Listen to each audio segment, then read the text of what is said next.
Hola família! Avui toca fer el tercer i últim vídeo recopilatori d'aquest 2024. I avui toca parlar, potser és el vídeo més incòmode, entre cometes, a parlar, però són els jocs que més m'han decebut aquest any. Jo, per decepció, perquè quedi clar abans de tot, abans d'engegar aquí una bomba i començar a liar la parda, per mi una decepció és un joc en què n'esperava una cosa i n'he rebut una altra. I normalment espero una cosa bona i en rebo una dolenta, pel motiu que sigui.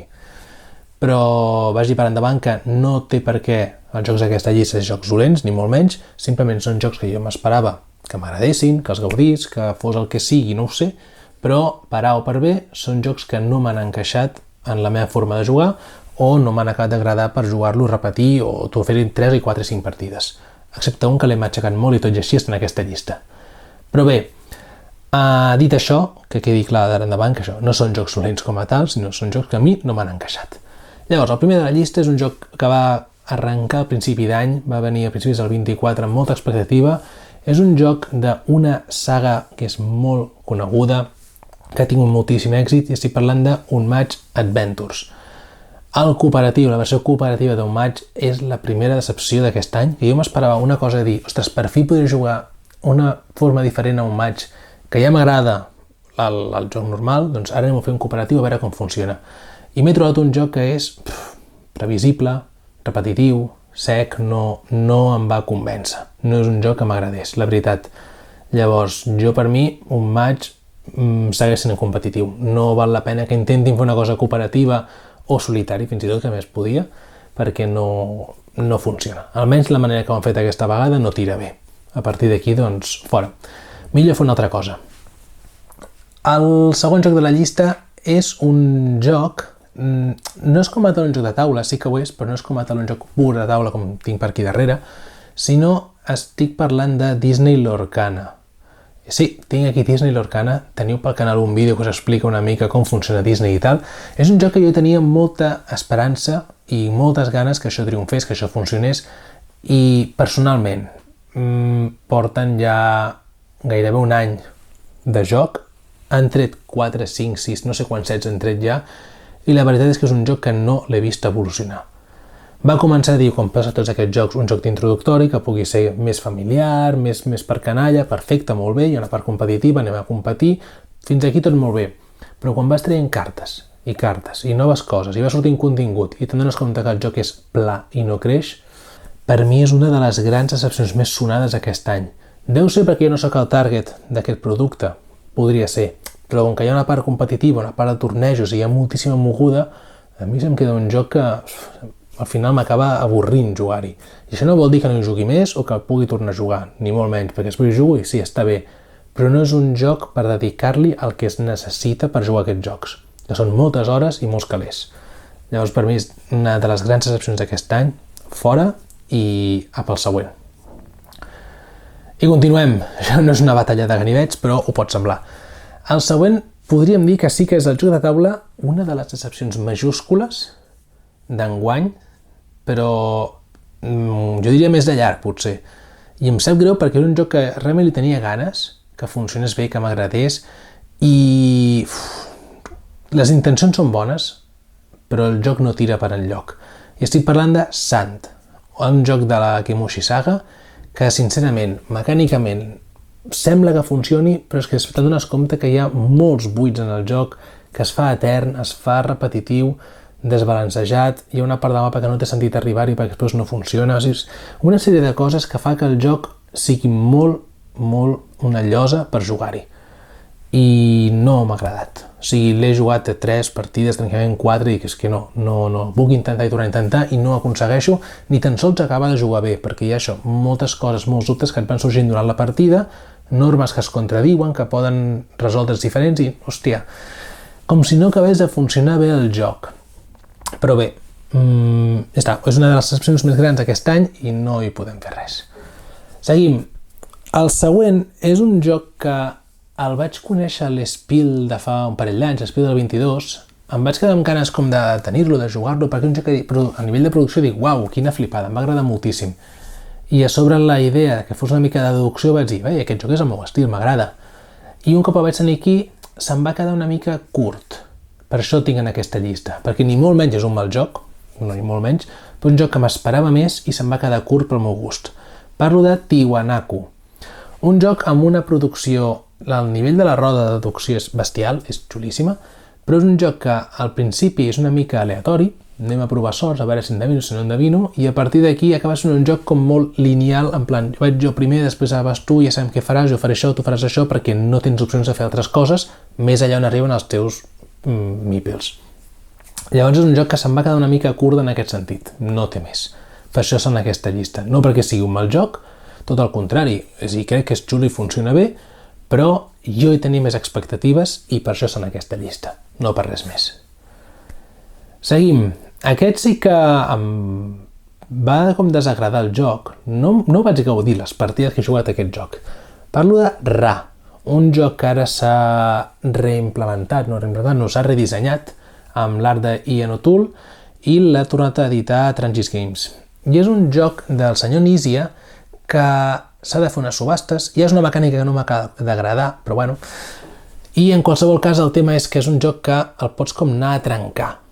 Pots anar a trencar la partida, si et ve de gust, pots anar a plantar-te, no sé quina era ara concretament l'acció que et feia anar com avançant la partida, i anaves una mica a patar el joc. Llavors, és un joc que no em recompensava l'estona que feia partides. Feien partides lentes, llargues, i l'hauré jugat 3 vegades ben bé, però és que no m'ha convençut i per mi és una de les decepcions de l'any. A part, ha tornat a sortir amb un preu relativament alt respecte al que tenia les edicions velles, i no ho sé, no m'ha encaixat, no m'ha acabat d'agradar, així que en aquesta llista i fora, pel següent, que per això tenim tants jocs. El següent també és una de les decepcions sonades aquest any. És un joc que vaig aconseguir l'Spiel passat, però no és fins aquest any que hi he pogut jugar. Estic parlant de Planta Nuvo, un eurodur que per mi no val la pena prendre, perquè és un joc que té moltes miniregles, moltes cosetes i molts detalls que no compensa l'esforç que representa prendre aquest joc i jugar-lo, perquè després el joc, el sistema de joc i com funciona la partida et recompensa a nivell de satisfacció, almenys per la meva part. Penseu que vaig jugar una partida, i no he jugat més, amb una he tingut prou i no vull tornar a jugar. Vaig jugar amb el professor Mompi i tots dos, que som dos malalts a tot aquest tipus de joc, vam cometre diversos errors de la quantitat de passos i cosetes i detalls que s'ha de tenir en compte i és un, uah, l'hem cagat aquí, vinga, va, arreglem-ho, fem això, ara no sé què. I l'experiència va ser tan dolenta que em diguis que no tenim ganes de tornar a jugar, perquè això vols ensenyar a qualsevol altra persona i és impossible d'aprendre bé i de poder jugar una partida com Déu mana. Llavors és un joc que li vaig fer la creu i no. I en aquest mateix sac, sense que entrin en aquesta llista, perquè no em vulgui tampoc incloure dos jocs de caire similar, estaria el d'Hitoshi. Pot ser dels últims jocs que m'ha passat per sobre i no és del meu agrad, o sigui, no m'ha convençut. A partir d'aquí també no he tingut tanta expectativa, per això no està en aquesta llista, però no següent i no tampoc em va agradar.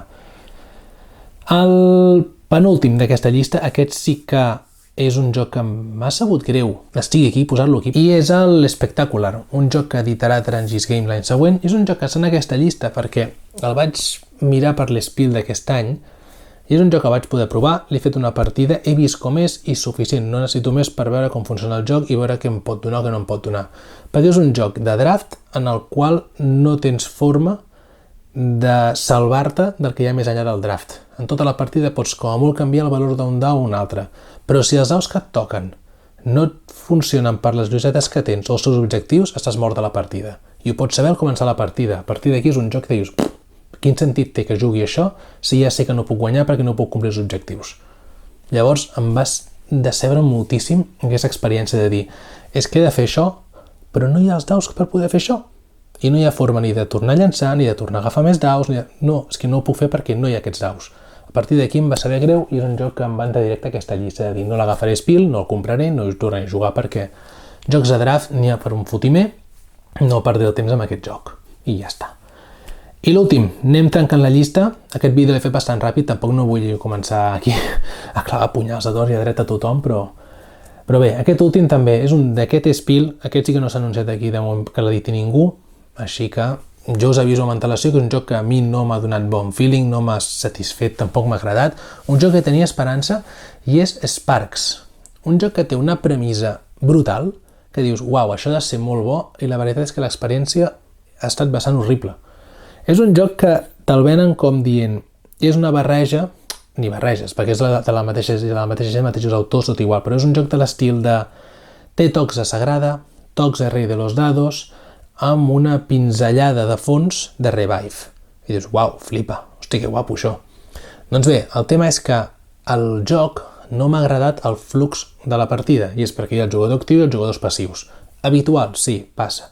Però el jugador actiu pot fer no sé quantes accions diferents, els passius en fan una.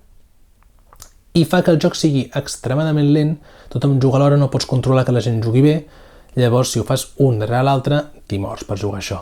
I el jugador actiu amb el sistema de revive dels llampecs que també ho tens aquí, doncs vinga a fer accions secundàries, a combinar no sé què, i es fa tot com lent i pesat.